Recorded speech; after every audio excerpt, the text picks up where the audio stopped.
El día de hoy nuestro video estará dedicado a la citometría de flujo, una metodología que ha ganado importancia tanto en el diagnóstico como en la investigación.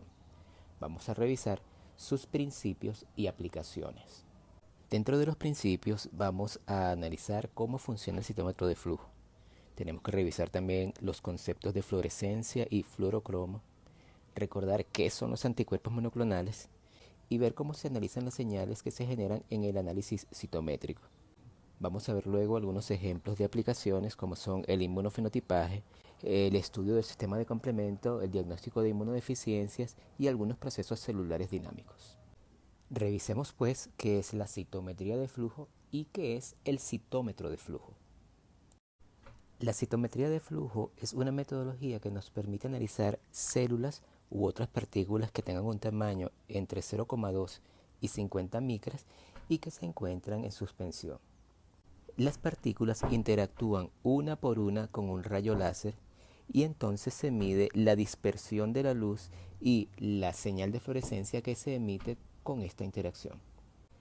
Para que las células puedan interactuar en forma ordenada, una por una, con el rayo láser, el fluido donde ellas se encuentran suspendidas es arrastrado por otro fluido de manera de que las células se organicen una detrás de la otra en un filamento de pequeño calibre. De esta forma pueden interactuar una a una con el rayo láser. Cuando el rayo láser choca contra la célula, se va a dispersar la luz de este rayo láser. Parte de esa dispersión va a ser en la misma dirección que traía el rayo. Esto es lo que conocemos como dispersión frontal. Y esta dispersión es una medida del tamaño de la célula o partícula que se está analizando.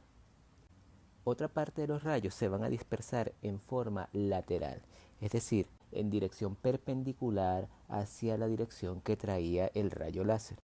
Esto también es conocido como side scatter y es una medida de la granularidad o complejidad interna de la célula o partícula evaluada.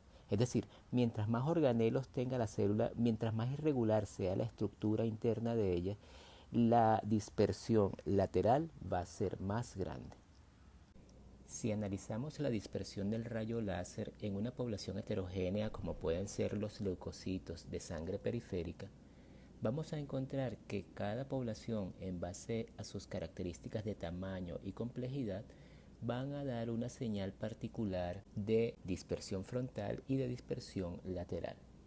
Así, los linfocitos, que son unas células relativamente pequeñas, con un núcleo grande y poco citoplasma, es decir, con relativa poca complejidad interna, van a emitir una señal tanto de dispersión frontal como de dispersión lateral baja. Es decir, se van a ubicar hacia la izquierda en el eje horizontal, que en este caso está representando la señal de dispersión frontal, y más bien hacia el origen, hacia la región inferior, en el eje vertical, que en este caso representa la dispersión lateral. Los monocitos, por su parte, son una población de un tamaño un poco mayor que el de los linfocitos. El citoplasma abarca una mayor proporción de la célula y el núcleo es mucho más irregular que el núcleo de los linfocitos, de manera de que se va a desplazar un poco más hacia la derecha en el eje horizontal, el eje que representa la dispersión frontal, y un poco más hacia arriba en el eje vertical que representa la dispersión lateral.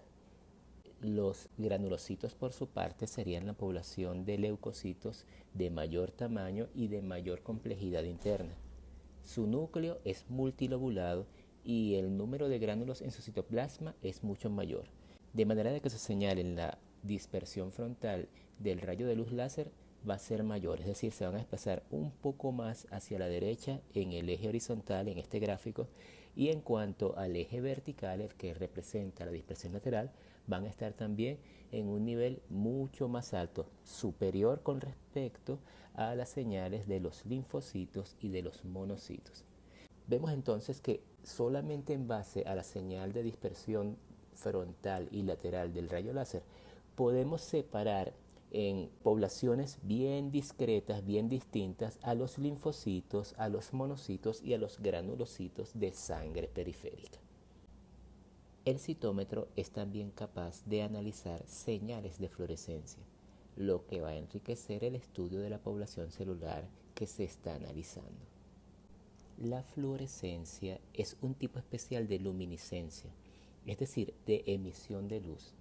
Este es dado por ciertas moléculas conocidas como fluorocromos, que son capaces de absorber energía a una determinada longitud de onda y excitarse desde el punto de vista molecular y luego emitir esa energía que han absorbido en forma de fotones, pero a una longitud de onda mayor. En esta figura se presentan los espectros de absorción a la izquierda y de emisión de un fluorocromo conocido como isotiocianato de fluoresceína, por sus siglas FITC o FITC. Vemos entonces en el gráfico de la izquierda que a una longitud de onda de 490 nanómetros, la absorción de energía del FITC es máxima. Así, un rayo láser como el emitido por el argón, que tiene una emisión a los 488 nanómetros, va a excitar en forma óptima al FITC. En la parte inferior del gráfico se representa el espectro electromagnético en el rango de lo que es la luz visible. Fíjense que las diferentes longitudes de onda se asocian con distintos colores, porque en realidad lo que nosotros captamos como colores son radiaciones de distintas longitudes de onda. Así, la luz emitida por el láser de argón, que tiene una longitud de onda de 488 nanómetros, sería de color azul. Si nos fijamos ahora en el gráfico de la derecha, el espectro de emisión del FITC, veremos que la radiación que absorbió el FITC a 490 nanómetros ahora la va a emitir en forma máxima a los 525 nanómetros. Como habíamos comentado en la diapositiva anterior, será una emisión a una longitud de onda mayor a la que se absorbió la energía. En este caso, esa emisión de luz estaría asociada con un color verde. En todo caso, tomen también en cuenta esto. A pesar de que hay un punto máximo de emisión, la curva nos señala que hay todo un rango de longitudes de ondas en las cuales se puede emitir la energía absorbida por el FITC. Este rango iría aproximadamente entre 500 y 700 nanómetros. Los distintos fluorocromos, en base a sus características moleculares peculiares, pueden diferenciarse en sus espectros de absorción y emisión de fotones. En esta figura se representa en la parte superior el espectro de absorción en una curva de color verde y el espectro de emisión en una curva de color rojo del isotiocianato de fluoresceína, el FITC, que ya habíamos considerado en la lámina anterior. Fíjense que, como revisamos antes, el FITC puede absorber a 480 nanómetros y puede emitir entre 525 y 530 nanómetros la radiación absorbida. En la parte central de este gráfico vemos otro fluorocromo, la ficoeritrina.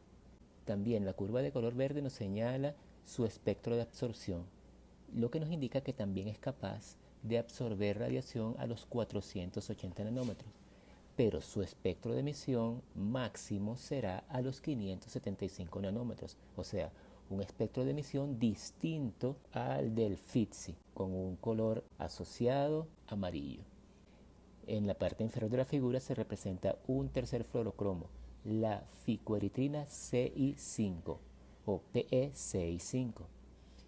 Este fluorocromo también es capaz de absorber a 480 nanómetros, pero su espectro de emisión máximo está hacia los 680 nanómetros. Entonces fíjense que si utilizamos estos tres fluorocromos simultáneamente, con un mismo rayo láser como el argón que emite a 480 nanómetros, podremos excitarlos, pero que la fluorescencia asociada con cada uno de ellos va a emitirse a longitudes de ondas distintas, de manera que si tenemos detectores que puedan captar la fluorescencia a 530, 575 y 680 nanómetros, vamos a poder detectar tres señales de fluorescencia distintas utilizando un mismo rayo láser para excitar a los tres fluorocromos. Ahora bien, cuando estudiamos en detalle los espectros de emisión de distintos fluorocromos, Es claro que a veces las señales se van a solapar. Es decir, en el caso de este ejemplo, la señal del fluorocromo A va a emitirse incluso en la parte donde es máxima la emisión del fluorocromo B. Y asimismo, el espectro de emisión del fluorocromo B nos indica que parte de su emisión se va a dar en el sitio donde se da la fluorescencia máxima del fluorocromo A. Entonces esto nos va a introducir un error en las señales de fluorescencia que leamos en cada uno de los detectores. ¿Cómo hacer en este caso? Pues sencillamente se hace un proceso conocido como compensación. Una operación matemática que resta el porcentaje de señal introducido por el otro fluorocromo de manera de corregir y saber exactamente cuánto de la señal corresponde al fluorocromo que estamos midiendo. Hagamos una pausa en nuestro análisis de la fluorescencia y de los fluorocromos para recordar el concepto de anticuerpos monoclonales. Más tarde regresaremos a la parte de fluorescencia y veremos cómo al unir anticuerpos monoclonales con fluorocromos podemos enriquecer el estudio que hacemos de las células por medio de la citometría de flujo. Recordemos primero que la mayoría de las respuestas que se dan contra los antígenos naturales son respuestas policlonales. Incluso un antígeno muy sencillo, podemos pensar en la proteína spike o espiga del SARS-CoV-2, incluso esa proteína única del virus, que no es todo el virus, sino una parte del virus, es capaz de estimular la producción de diferentes anticuerpos, porque esa proteína única tiene distintos epítopos que son reconocidos por distintos anticuerpos. Entonces la respuesta anti-spike será una respuesta policlonal. En este ejemplo que está acá, el antígeno tiene representados 4 epítopos de distintos colores. El epítopo 1 de color rojo, el 2 de color verde, el 3 amarillo y el 4 de color morado.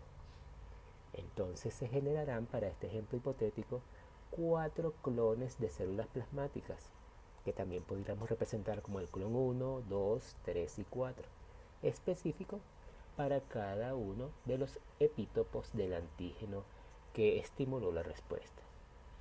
Ahora bien, si nosotros pudiésemos fusionar a cada célula plasmática con una célula de mieloma de manera de inmortalizarla, haciendo lo que conocemos como una hibridación para generar hibridomas, es decir, una célula que tenga las características de producir un anticuerpo monoclonal determinado y que a su vez se pueda reproducir en forma permanente en el laboratorio, y si posteriormente separamos a cada uno de estos hibridomas, entonces tendremos la capacidad de producir en forma perenne anticuerpos con una especificidad única que podemos utilizar para distintos análisis.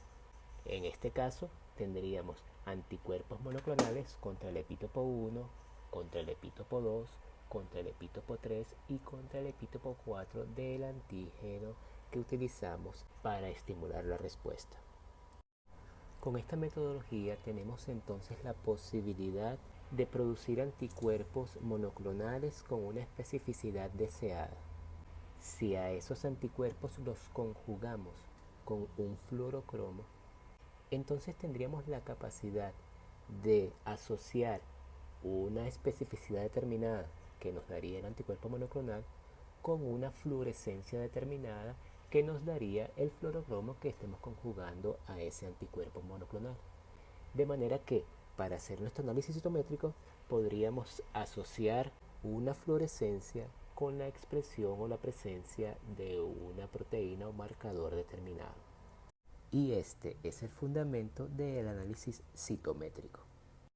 Veamos entonces cuáles son las señales o datos que se generan en el análisis de citometría de flujo y cómo estos se pueden interpretar.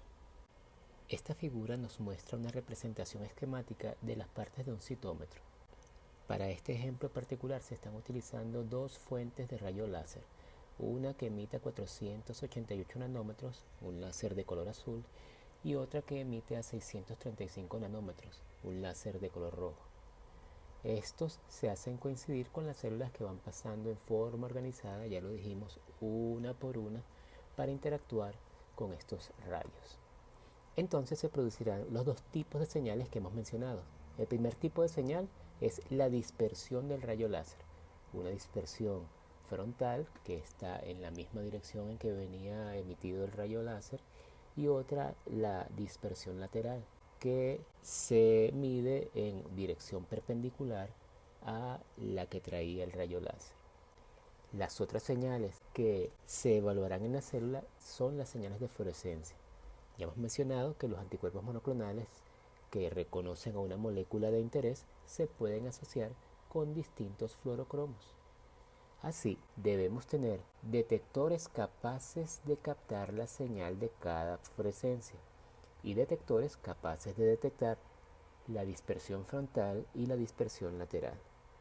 Todas estas señales captadas por los detectores deben ser convertidas en señales de tipo digital que puedan ser almacenadas en una computadora para su análisis.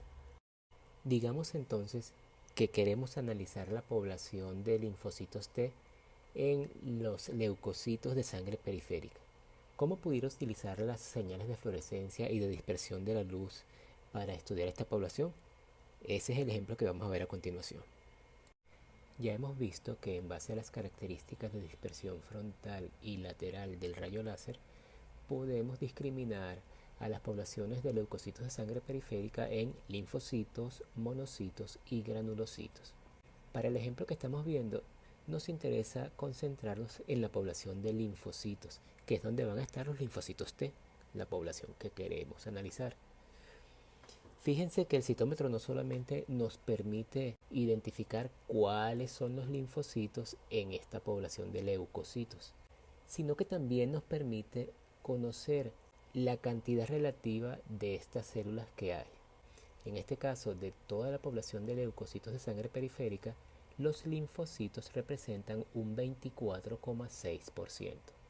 Lo otro que nos permite el citómetro es seleccionar una población de interés. En este caso vamos a seleccionar los linfocitos, de manera que en los próximos gráficos que vamos a ver, en los próximos análisis que vamos a hacer, vamos a omitir a los monocitos y a los granulocitos.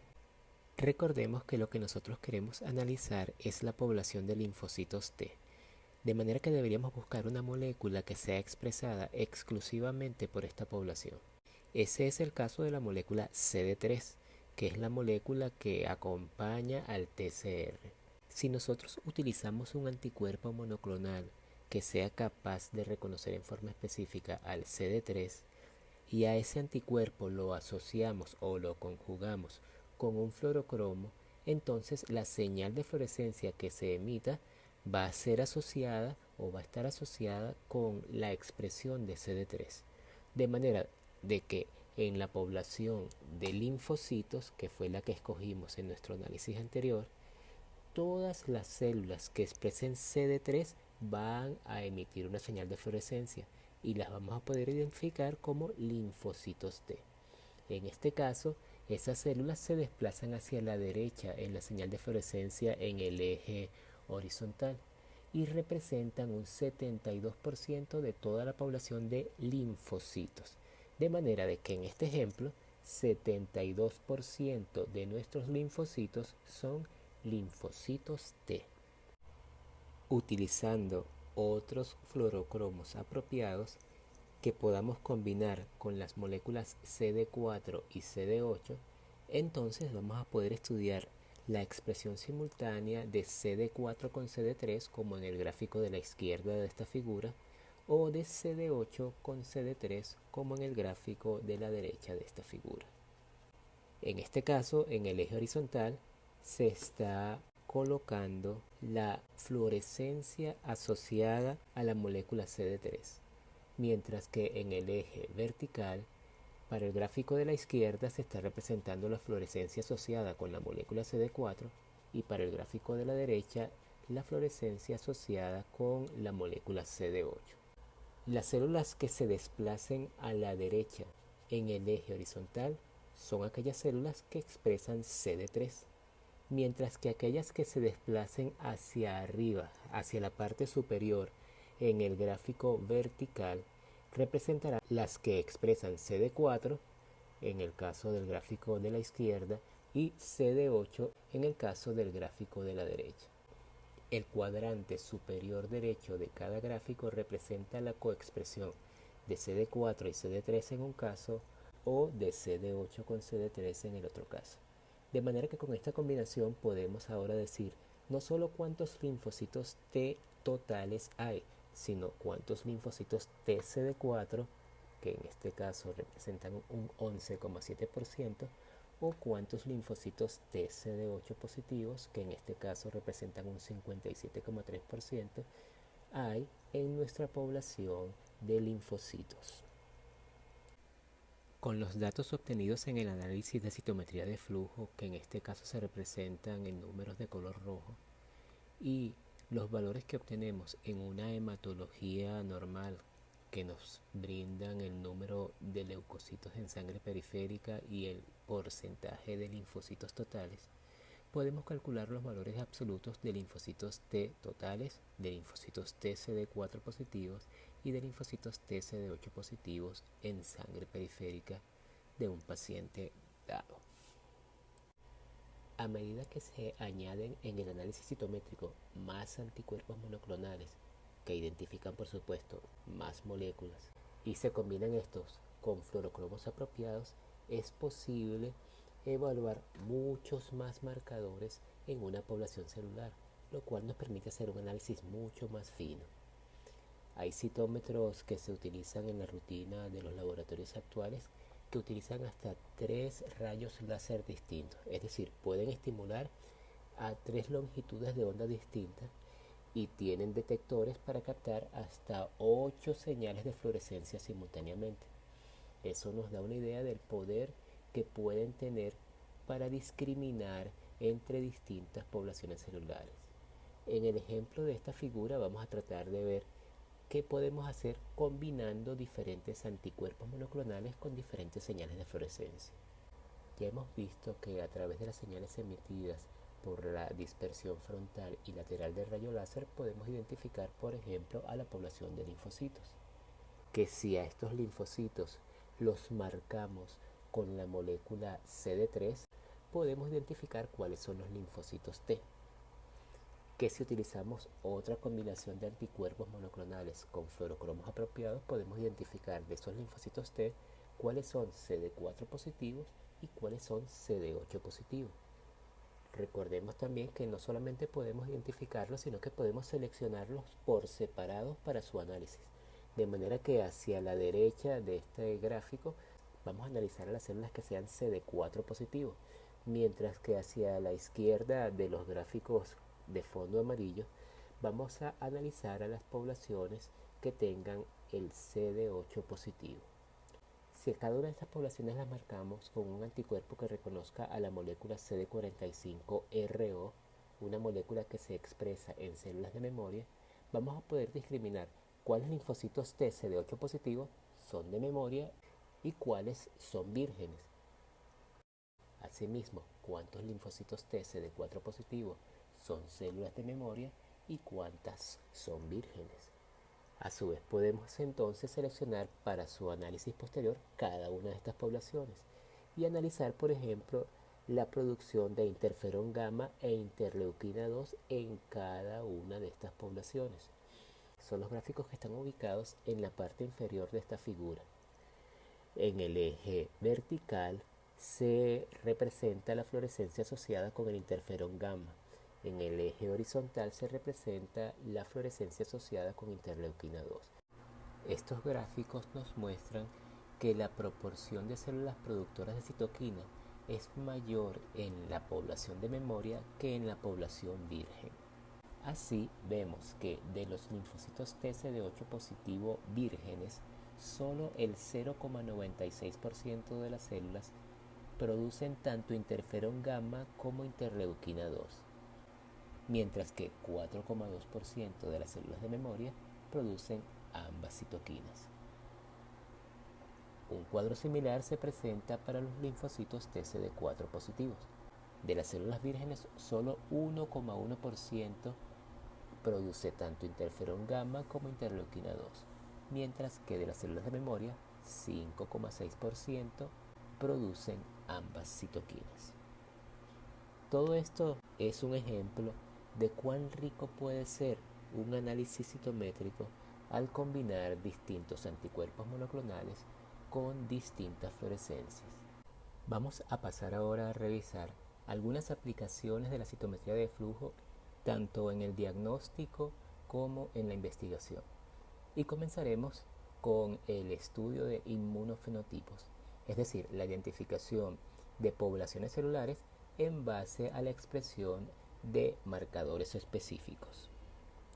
Esta figura nos representa en su parte inferior las distintas poblaciones celulares que encontramos en sangre periférica. Es impresionante cómo poblaciones tan diversas pueden originarse a partir de un precursor común, una célula madre hematopoyética. Sin embargo, a medida que van madurando, van adquiriendo distinta morfología, expresando distintas moléculas, adquiriendo organelos o gránulos diferenciados, que al final van a crear poblaciones no solo con distinta morfología, sino también con distinta función. Si analizamos de hecho morfológicamente, puede resultar fácil diferenciar una plaqueta de un glóbulo rojo o de un monocito.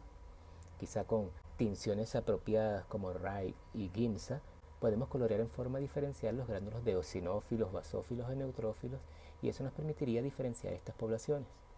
Pero muy probablemente el análisis morfológico nos va a hacer difícil diferenciar las diferentes poblaciones de linfocitos, distinguir cuándo un linfocito es un linfocito B, un linfocito T o una célula NK.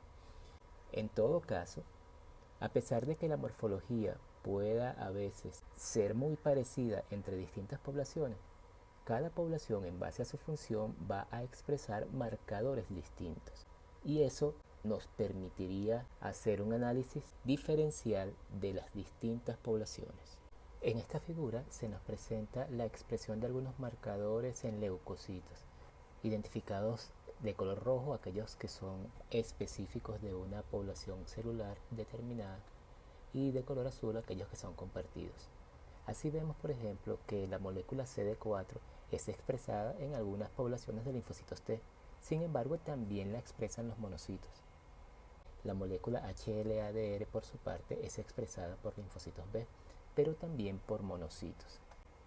En cambio, CD3 es expresada exclusivamente por la población de linfocitos T, porque es una molécula que se expresa acompañada precisamente del TCR. Así también, la molécula CD79 alfa beta, que es otro nombre para el heterodímero alfa beta que acompaña al BCR, es expresada exclusivamente por linfocitos B. El CD14 es principalmente expresado por monocitos, el CD15 principalmente por granulocitos. La glicoforina A es expresada exclusivamente por células del linaje eritroide. En el caso de las NK no tenemos un marcador específico para identificarla, pero en base a su morfología y a la ausencia de marcadores para células como los linfocitos T, es decir, que sea CD3 negativa, y la expresión de algunos marcadores como el CD16 y CD56, que si bien no son exclusivos en una población linfoide, se asocia principalmente con células NK, nos permite identificar a esta población.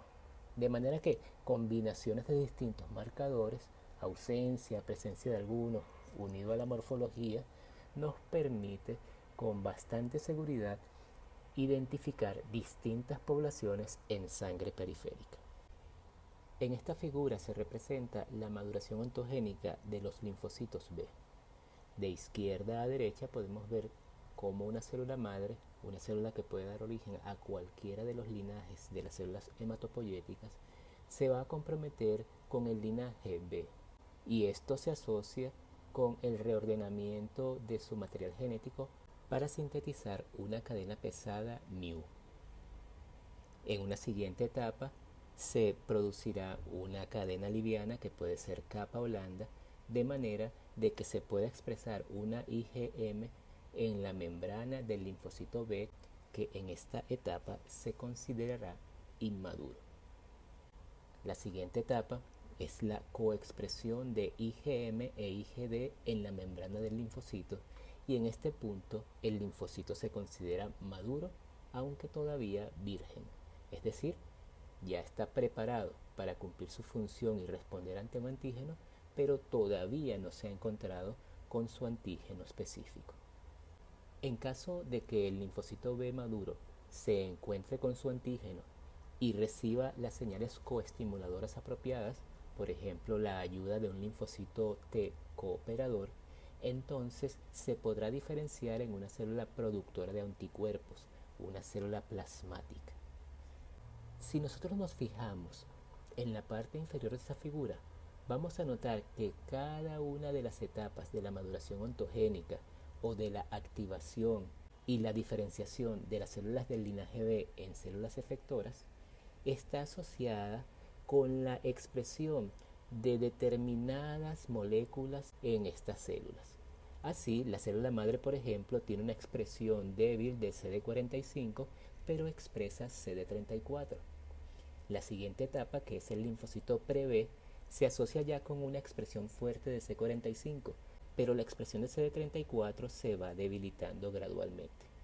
Aparecen otras moléculas como la molécula CD10, asociada con las primeras etapas de maduración ontogénica, y otras que van a indicar que ya hay un compromiso con el linaje, como CD19 y el heterodímero Ig-alfa e Ig-beta. Algunas enzimas también se expresan en estas primeras etapas que son importantes en el reordenamiento genético, como TDT, RAC1 y RAC2. Avanzando en su maduración ontogénica, cuando el linfocito B está en la etapa de inmaduro, la expresión de CD10 se va debilitando, pero comienzan a expresarse otras moléculas como el CD20, inicialmente en forma débil, pero gradualmente se va haciendo más fuerte esta expresión. El linfocito B maduro ya no tiene ninguna de las moléculas asociadas con inmadurez como el CD10, ha desaparecido esa expresión, pero la expresión de CD19 y CD20 se hacen más fuertes. Por su parte, el linfocito cuando se activa expresa la molécula CD38 y cuando se diferencia en célula plasmática comienza a expresar el CD45 en forma débil, mantiene la expresión de CD38, pero adquiere la expresión de otras moléculas como CD56 y CD138.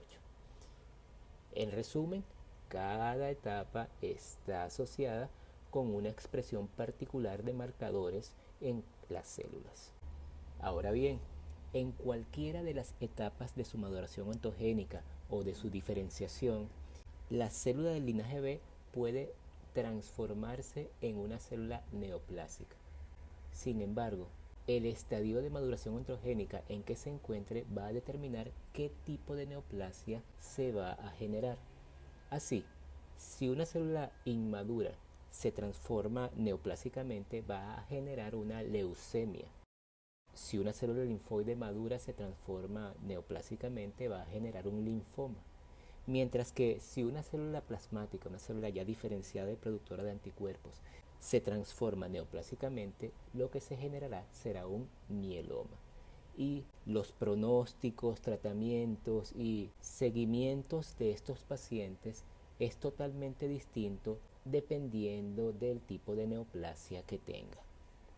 Es claro, de acuerdo a nuestra diapositiva anterior, que el análisis de citometría de flujo por medio del inmunofenotipo, es decir, la expresión de distintas moléculas en la célula neoplásica, nos va a permitir conocer no solo el linaje de la célula, sino en qué periodo de maduración ontogénica se encuentra, lo que nos va a permitir hacer diagnóstico de la neoplasia hematológica. En esta diapositiva se presentan gráficos del análisis de un tipo de leucemia, la leucemia linfoblástica aguda común. Quiero llamar su atención al gráfico que nos representa la dispersión frontal y lateral de la luz. En lugar de tener una población celular heterogénea, prácticamente todas las células están ubicadas en una región linfomonocítica, es decir, la posición que ocuparían los linfocitos normales, pero con un tamaño ligeramente más grande que el de las células normales. La población de monocitos y la población de granulocitos prácticamente ha desaparecido.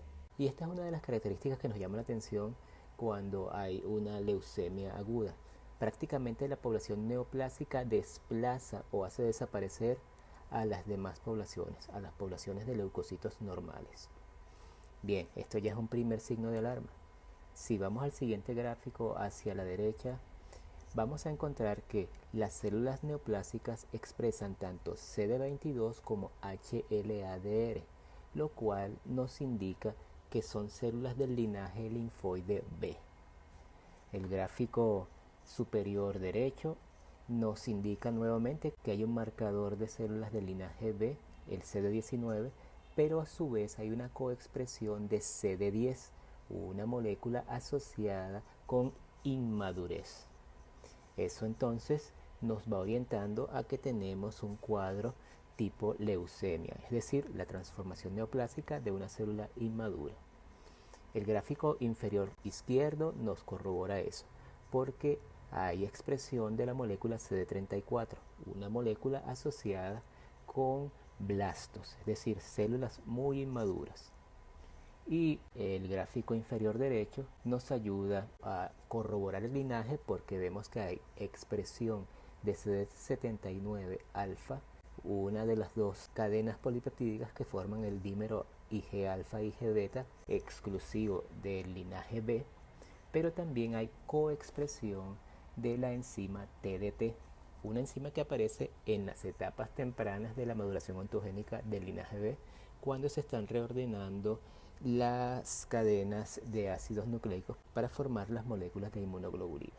Entonces, en conjunto, este análisis nos dice que tenemos una neoplasia de células inmaduras de linaje B y las características nos indican que es una LLA común, una leucemia linfoblástica aguda común.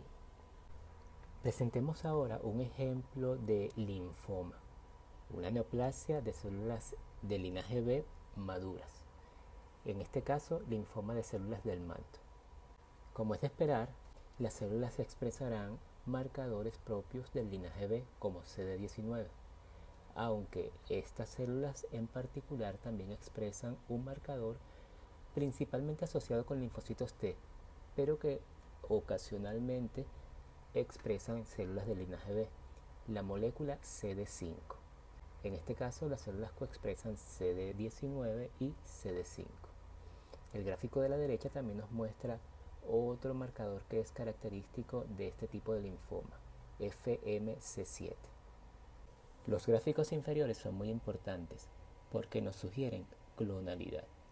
Como ya hemos comentado, las respuestas fisiológicas tienden a ser policlonales.